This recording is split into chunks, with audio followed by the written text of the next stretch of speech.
हम धनवान होंगे या नहीं, हम यशस्वी होंगे या नहीं, चुनाव जीतेंगे या नहीं, इसमें शंका हो सकती है। लेकिन सज्जनों, हम मरेंगे या नहीं, इसमें कोई शंका नहीं।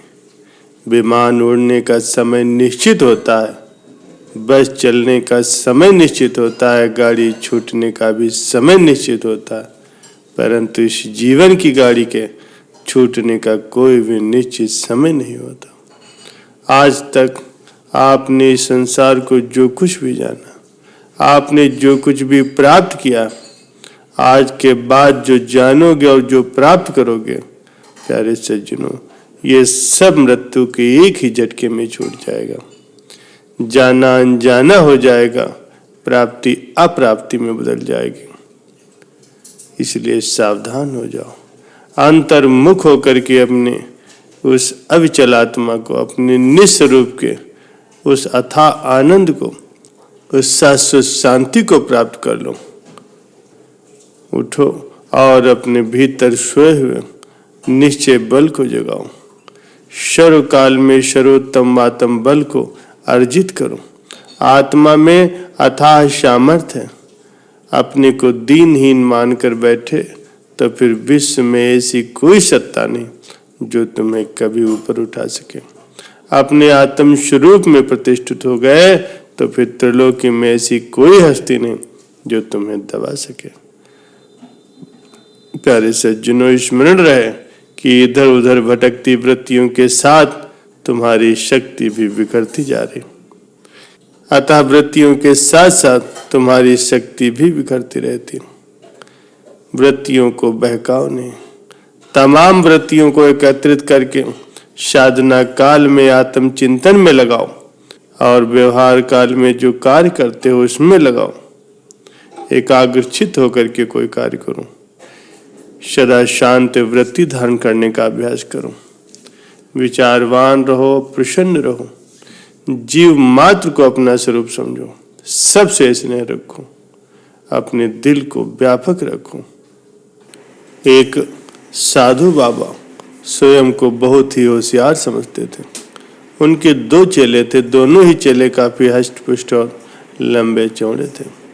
भोजन के बाद जब साधु बाबा अपने आसन पर लेटते तो दोनों चेले बारी बारी से आकर के उनके पैर दबाते, और जब बाबा जी को गहरी नींद आ जाती तब वे दोनों भी अपने अपने आसन पर जाकर के आराम करते। एक दिन बाबा जी ने सोचा, क्यों न अपनी दोनों टांगे दोनों चेलों के हवाले कर दूं। इस तरह दोनों टांगों का उन्होंने बंटवारा करके विचार किया, अब तो खूब सेवा होगी और मुझे अधिक सुख भी मिलेगा। इस तरह दोनों टांगों का बंटवारा करने से खूब सेवा होगी और मुझे खूब सुख भी मिलेगा। ये सोच करके बाबा जी ने अपनी दाई टांग एक के हवाले की और बाई टांग दूसरे चेले के हवाले की। दोनों टांगे चेलों के हवाले करने के बाद बाबा जी सुख से रहने लगे। चेले भी अपने हिस्से में आई हुई टांग की सेवा तन मन से करते। अपनी अपनी टांग को मजबूत और सुस्त बनाने के लिए उनमें होड़ लगी। दिन रात मालिश होने लगी, टांगों को कसरतें कराई जाने लगी और हर तरह से दोनों चेले अपनी अपनी टांगों की रक्षा में लगे रहते। बाबा जी बड़े चतुर थे। वे चाहते थे कि चेलों पर डांट डपट भी होती रहे। इसके लिए वे कभी बाईं टांग को मोटा बताते और कभी दाईं टांग को अधिक सुस्त कहते। वे कभी एक चेले की प्रशंसा करते तो कभी दूसरे की, ताकि सेवा में किसी भी तरह की कोई कमी न रह जाए। धीरे धीरे चेलों में मतभेद पैदा होने लगा।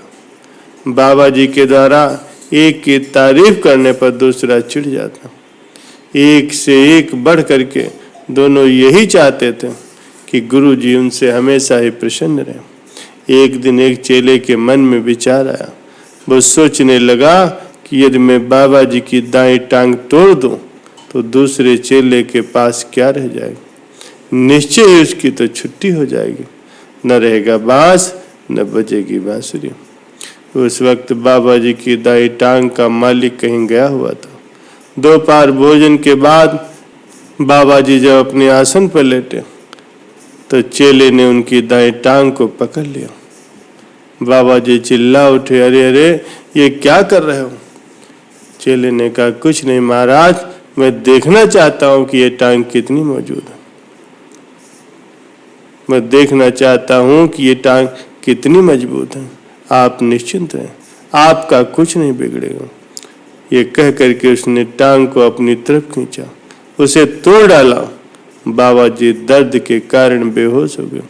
थोड़ी देर में होश आने के बाद देखा कि टूटी हुई टांग का मालिक सामने खड़ा।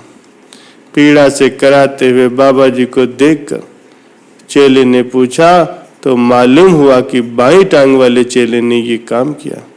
ये सुन करके वो आग बबूला हो गया। सोचने लगा, मुझे सेवा से अलग करके वो अकेला ही बाबा जी की कृपा का पात्र बनना चाहता है, लेकिन मैं ऐसा कभी नहीं होने दूंगा। सोचकर उसने उसके हिस्से वाली टांग को पकड़ करके कस के खींचा। बाबा जी चिल्ला उठे, ठहरो ठहरो, ये तुम क्या कर रहे हो? क्रोध से भरे हुए चेले ने उत्तर दिया, बाबा जी इस टांग के साथ मैं भी वही करूंगा जो उसने मेरी वाली टांग के साथ किया। उसने मेरी टांग तोड़ी है, अब मैं उसकी टांग का भुर्ता बना डालूंगा। बाबा जी चिल्लाए, अरे कम भक्तो, ऐसा न करो, कम से कम एक टांग को तो ठीक रहने दो। बाबा ने बड़े प्रेम से उसे समझाया, बेटा ये टांग तो मेरी है, उसकी नहीं। इसे भी तोड़ डालोगे फिर मेरे पास क्या बचेगा? चेले ने उत्तर दिया, गुरुजी आप ही कहते हैं कि दुष्ट के साथ दुष्टता ही करनी चाहिए। उसने मेरी वाली टांग तोड़ी है, जब तक मैं उसका बदला नहीं ले लूंगा मुझे बिल्कुल भी चैन नहीं पड़ेगा। मैं इस टांग को तोड़ करके ही मानूंगा। कह करके चेले ने दाई टांग को पकड़ करके कस के खींचा और उसके 4 टुकड़े कर दिए। प्यारे सज्जनों, जैसा गुरु और वैसा ही चेला। गुरु ने अपने शिष्य को अगर सही शिक्षा दी होती तो उसकी आज ये हालत नहीं होती।